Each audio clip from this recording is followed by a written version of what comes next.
kulanti wanaagsan daawadayaal ku soo dhawaada warka duhur ee xulashada wararka qodobada aad ku daawo doontaana waxaa ka mid ah maamulka galmudug ayaa sheegay in gacan adag ay ku qaban doonaan kooxo ay sheegeen in calad ay ka dhex abuurayaan maamulada Puntland iyo Galmudug dowladda Kenya iyo madaxweynaha maamulka Jubbaland Axmed Maxamed Islaam Madoobe ayaa lagu eedeeyay in abaabulayaan duqeymo ka dhan shacabka ku sugan deegaanada ay maamulayaan ciidamada xoogga dalka Soomaaliyeed madaxweynaha Galmudug Axmed Cabdi Kaari Qoorqoor ayaa la sheegay in hadda uu wada qorsho uu xiriir dhow kula yeelanayo wadamada Imaaraadka Carabta ee Sacuudi Carabiya guddiga dhamaystirka sharciga doorashooyinka qaranka ayaa la sheegay in lagu amray in maalmo koowaad ay ku soo gudbiyaan sharciga doorashooyinka qaranka intaas daawadayaal waxaan qodobada ugu dooran warka xilligan ee xulashada wararka u diyaar garooba warkaas oo intaas ka faahfaahsan mar kale kulanti wanaagsan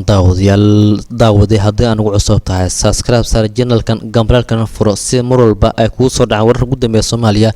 oo mar walba halkan aan ku soo daabacno madaxweynaha Galmudug Axmed Cabdi Kaari Qoorqoor ayaa la sheegay in hadda xiriir dhow oo la sameeysanaya wadamada Imaaraadka Carabta oo xilligan uu khilaaf xoogan kala dhaxay dowladda federaalka ee hogaamiyaha ka yahay Maxamed Cabdullaahi Farmaajo arrimaha siyaasadeed ee waayadan ka socda Galmudug ayaa dad badan shak galiyay madaxweynaha cusub ee Galmudug Axmed Cabdi Kaari Qoorqoor ayaa xukuumaddiisa ka badiyay xubno si weyn uga soo horjeedaan madaxweynaha dowladda federaalka xubno Qoorqoor uu qaatay ayaa u badan xubno ka socda xisbida UNDP iyo xisbiga Wajir oo si weyn uga soo horjeeda dowladda federaalka haddaba su'aasha ay dad badan isweydiinayaan maalmahan ayaa noqotay maxaa qasbay Qoorqoor ma siyaasad furin ayay ka tahay mise qorshe kale ayuu wataa xulashada warka ayaa ila aad u xoogan oo lagu kalsoon yahay waxay ka heshay in Qoorqoor uu ka sii baxayo gacanta madaxweynaha dowladda federaalka iyo ra'iisul wasaare Xasan Cali Khayre inuu xubsiimanayo siyaasiyiin ku xiran dowladda Imaaraadka Carabta oo lagu qancinayo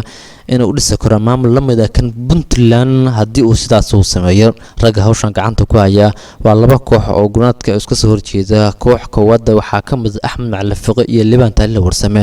xubnahan waxaa soo raacay gudoomiye ku-xigeenka aqalka sare ee baarlamaanka Soomaaliya Abshir Maxamed Axmed Abshir Buqaare kaas oo wali si fiican u heshiin madaxweynaha Galmudug Axmed Cabdi Kaari Qoorqoor xubnahan ayaa haysan jiray qandaraaskii mushaar bixinta iyo saadka ciidanka Imaaraadka Carabta maamul jiray ee deegaanada magaalada caasimadda ah Muqdisho mushaarkoodii ayaa istaagay markii dowladda federaalka Soomaaliya ay xirtay xarunta ay deganayeen ee ciidanka hoostiga jiran Imaaraadka Carabta ee magaalada caasimadda ah Muqdisho kooxda labaad waxa uu hogaaminaya musharax hore Kamal Guutane waxaana qayb ka ah dad uu ka mid yahay Cabdinaasir Geelle oo dhawaan laga dhigay wasiirka wasaaradda qorsheynta iyo maalgashiga caalamiga ee Galmudug xagga farsamada iyo dabagalka kulamada Qoorqoor waxaa kala shaqeynaya nin la yiraahdo Cabdullaahi Calas labada dhinac waxay ka sameeyeen hal mowqif oo ah in madaxweyne Axmed Cabdi Kaari Qoorqoor uu ka baxo gacanta Villa Soomaaliya iyadoo faa'iido badan laga tusay dhanka Imaaraadka Carabta Liban Taliil oo ah nin qaraabo dhow ay yihiin Cabdinaasir Geelle ayaa ah ninka isku xiraya labada dhinac si hadhow la isku khilaafin markii arintan lagu guuleysto Qoorqoor ayaa lagu qanciyay Imaaraadka Carabta ay diyaar u yihiin in ciidamo xoog leh ay u dhisaan Galmudug sida Puntland iyo Jubbaland waxaana kale laga soo jeediyay in shirkadda DP World laga leeyahay dalka Imaaraadka Carabta lagu wareejiyo dekedda magaalada Hobyo ee gobolka Mudug inta aan talaabada dekedda la qaadin oo ciidanka ka amar qaata dowladda federaalka Soomaaliya laga saaray Galmudug sida qorshu yahay Imaaraadka Carabta waxay aqbaleen in lacagtii ay ku bixin jireen ciidanka xamar loo wareejiyo Galmudug si Qoorqoor uu aqbalo in xiriir dhow uu la yeesho Imaaraadka Carabta isla markaasna uu joojiyo xiriirka uu la lahaa Villa Soomaaliya si gaar ah ra'iisul wasaare Xasan Cali Khayre iyo sidoo kale madaxweynaha dowladda federaalka Maxamed Cabdullaahi Farmaajo wasiirka wasaaradda amniga Galmudug Axmed Macalin Fiqi waxa uu sheegay in dhisayaan ciidamo u gaar ah balse uusan sheegay meesha dhaqaale loo keeni doono maadaama aan Galmudug wax soo saar lahayn howlaha socda waxaa ka mid ah in markii Qoorqoor uu soo dhiibo kooxdan uu lumiyo xiriirka dowladda federaalka asagoo mooshin laga gudbiyo kadibna Galmudug loo dhiibo Cabdiraxmaan Odawa maadaama uu asugu Qoorqoor mar walba toos ula macaamili karay Imaaraadka Carabta oo mar walba loo dhaxayn doono waxa kale oo qorshooyinkaasi ka mid ah in gacanta madaxweynaha dowladda federaalka Soomaaliya laga bixiyo maamulka saddexaad si maamulada doorashada guud ee Soomaaliya loola yeesho Qoorqoor wuxuu dhawaan u sheegay dad saaxiibadiis ah in aan hadda isku fiicnan isaga iyo madaxda dowladda federaalka taas oo la fahmay inuu ku qancay mashruuca ay curiyeen kooxda kale waxa kale oo jira warar sheegaya in laga warhelay Qoorqoor inuu iska fogayo senator Yuusuf Geelle iyo senator Dhagay oo saaxiibadii la dhisay maamulka Galmudug isla markaasna madaxweynaha ka dhigay siyaasiyiinta dhowaan la wareegay madaxweyne axmed cabdi kaari qoorqoor jahayntiisa waxay aaminsan yihiin in dhegay iyo dhegdheer ay u shaqaynayaan rawasaare xasan cali kheyre ilaa aan xogta ka helnay waxay sheegayaan in qoorqoor uu maalmihii ugu dambeeya dhabarka xijiyay dhegdheer iyo dhegay taasoo dad badan yaab ay ku tilmaameen waxaa durba soo shacbaxaya walaac ku saabsan aayaha galmudug taasoo 4 sano ee mashruuc ah ka helin hay'adaha caalamiga ee xiriirka la dowladda federaalka haddana waxaa muuqata in maamulka uu godoon cusub sii geli doono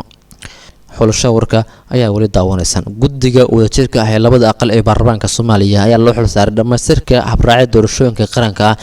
waxaana lagu amray in toddobaadkan soo aadan ay keenaan sharciga isla markaasna ay la wadaagaan labada aqal ee baarlamaanka Soomaaliya go'aankan ayaa lagu gaaray kulan shalay warbixin looga dhageystay guddiga oo ay hortagaan guddoonka labada aqal ee baarlamaanka Soomaaliya gudoomiyaha guddigaasi xildhibaan Ibraahim Saqiiro ayaa sheegay in qabiyo qoraalka ugu dambeeyay hadda ay gacanta ku hayaan isla markaasna dhawaan qodobada ka soo wareejin doonaan habraaca dhammaystiran sharciga doorashooyinka qaranka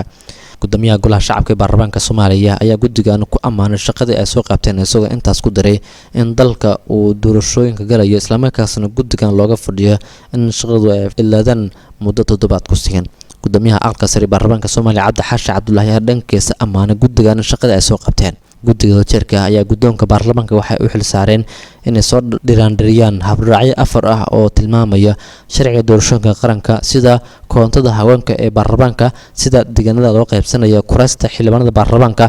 waxa laga leeyay Muqdisho iyo sida loo dooran doono xubnaha baarlamaanka ee ka soo jeeda gobolada waqooyi ama Somaliland sidoo qorshu yahay 22 bisha Maajo ee sanadkan waxa baarlamaanka hor iban doona guddiga doorashooyinka qaranka si ay u soo bandhigaan nooca doorasho ee dalka galayo iyo qaabka loo qaban doono doorashadaasi wasiirka hore ee wasaaradda warfaafinta dhanka dalxiiska dowladda federaalka la rumaysan yahay inuu yahay mid ka mid musharaxiinta isu soo taagi doona xilka madaxtinimada ee dalka marka la gaaro sanadka 2022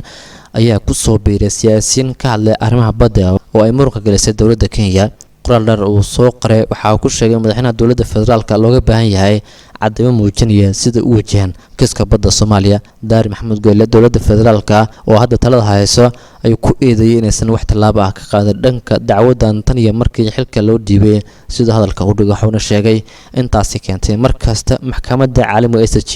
ay aqbasho codsida Kenya markaas ay gudbinayso daawadayaal intaas ayuu ku yahay warka xilligan xulasha warka intaan warkana wixii dib u kulmi doono saaxiibadan daawanaya waxaan idin leenahay isma dhaafno